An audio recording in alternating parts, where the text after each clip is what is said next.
Oh, nanalo si Ima Tiglaw. Okay.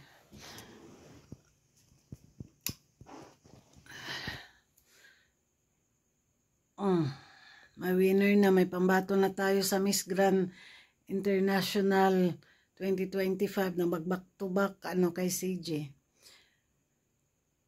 Ay, grabe, nantok na talaga ako. Kaloka talaga to si Maring Arn. Wala mga karag-karag, normal reaction, yung in-announce na winner si Ima Tiglaw. Parang okay, naghinintay na lang talaga ako na sige na, i-announce nyo na yung winner.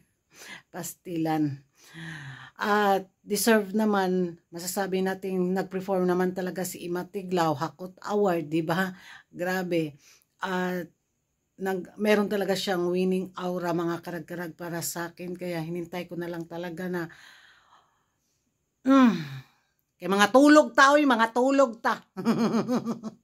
Yun yung magiging reaction ko. Congratulations kay Ima Tiglaw, deserve naman niya, at congratulations din sa mga ibang kandidata na lumalaban, kaso nga alam naman natin na Tiglaw talaga this year sa Corona sa Miss Grand Philippines 2025. Yun nga lang, maabda na punta anig kadlaw na mahuman ang papageant ni Maring Arn. Nakailang bisis ako ng na parang 2 bisis yata ako na naginip, tapos nagising ako, agoy, resulta na. Pagtingin ko, swimsuit, tapos tulog na, evening gown. Basta may color coding sila sa evening gown, gold, payelo-yelo talaga sila, golden crown talaga yung ini-aim nila ba. Pa sila ni Maring Arn.